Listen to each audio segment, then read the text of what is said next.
నమస్తే, welcome to దివిటం YouTube channel. ఈరోజు వీడియోలో కంచి పరమాచార్య ధార్మిక సేవ ట్రస్ట్ వారి కంచి పరమాచార్య వైభవం అనే పుస్తకం నుండి పరమాచార్య స్వామి వారి ఒక అద్భుతమైన లీల మీ అందరి కోసం. అది 1978 చావలి సుబ్రహ్మణ్య శాస్త్రి గారిని స్వామి భక్తునికి ఒకసారి జబ్బు చేసింది. స్పృహ కూడా లేని స్థితిలో ఆయనను ఆసుపత్రిలో చేర్చారు. ఆయన కుమారుడు శ్రీరామ్ హంపి వెళ్ళి అక్కడ మకాం చేస్తున్న పరమాచార్య స్వామిని కలిశారు. శాస్త్రి గారికి జబ్బు చేసిన సంగతి విన్నవించుకున్నారు. స్వామి అంతా విన్నారు. వెంటనే ఇంత విభూతి తెప్పించి తన ఒంటికి రాసుకున్నారు. దానిని ఒక విస్తరిలోకి విదిలించారు. శ్రీరామ్తో ఆ విభూతి పట్టుకెళ్ళి నీళ్లలో కలిపి వాళ్ళ నాన్నగారికి తాగించమన్నారు. స్వామి చెప్పినట్లే శ్రీరామ్ చేశారు. అదేమి చిత్రము గాని అప్పటికి 10 రోజుల నుండి స్పృహ లేకుండా ఉన్న శాస్త్రి గారు ఆ భస్మపు నీరు గొంతుకులో పడగానే కళ్ళు తెరిచి నిద్ర నుండి మేల్కొన్నవాడిలా లేచి కూర్చున్నారు. డాక్టర్లకు ఎంతో ఆశ్చర్యం కలిగింది.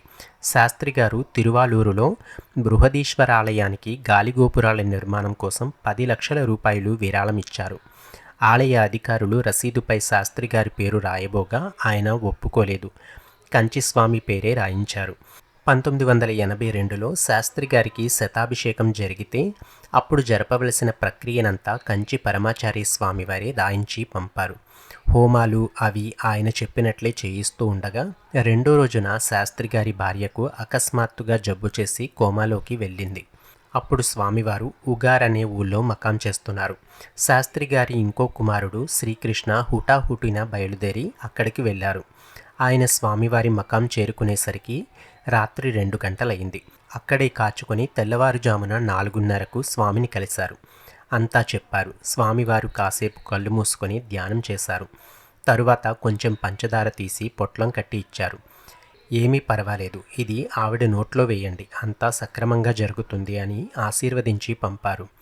ఇంకో చిత్రం, తిరుగు ప్రయాణానికి నీకు విమానం ఎన్నింటికి ఉంది అని స్వామి అడిగారు. 7 గంటలకు. అది అందుతుందో లేదోనని భయంగా ఉంది అన్నారు శ్రీకృష్ణ. భయం లేదు, అందుతుందిలే, వెళ్ళు అన్నారు స్వామి. కారులో ఆగమేఘాల మీద హైదరాబాద్ చేరుకున్నారు. ఆ రోజు విమానం 1.5 గంటల లేటు కావడంతో ఆయన అందుకోగలిగారు. మద్రాసులో విమానం దిగి తనకై వచ్చిన కారులో ఇంటికి వెళ్తూ డ్రైవర్ని అమ్మగారి పరిస్థితి ఎలా ఉంది అని అడిగారు. డ్రైవరు తెల్లవారుజామున 4:30 గంటలకు కళ్ళు తెరిచారు అని చెప్పాడు. సరిగ్గా అదే సమయానికి ఉగార్లో స్వామి ధ్యానం చేసి పంచదార ప్రసాదం శ్రీకృష్ణ గారి చేతికిచ్చి భయం లేదని అభయం ఇచ్చి పంపారు. పంచదార నోట్లో పడగానే శాస్త్రి గారి భార్య కళ్ళు తెరిచి మాట్లాడటం, శతాభిషేకం పీటల మీద దంపతులిద్దరూ కలిసి కూర్చొని పూజలన్నీ సలక్షణంగా జరుపుకోవటం అయ్యాయి. తరువాత 1 ఏడాదికి ఆమె స్వర్గస్థురాలైంది. స్వామివారికి ఆ సంగతి తర్వాత శ్రీకృష్ణ చెప్పగా, ఆయన మీ అమ్మగారు ఏడాది క్రితమే కాలం చేసి ఉండాల్సింది, కానీ కామాక్షి అమ్మవారు వారి ఆయుర్దాయం 1 సంవత్సరం పొడిగించింది.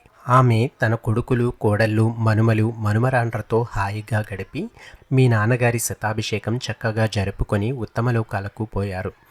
ఆమె కోసం మీరు చింతించాల్సిన పని లేదు, అదృష్టవంతురాలు అని శ్రీవారు వాళ్ళను ఓదార్చారు. అపార కరుణా సింధుం జ్ఞానదం శాంతరూపిణం శ్రీచంద్రశేఖర గురుం ప్రణమామి ముదావహం.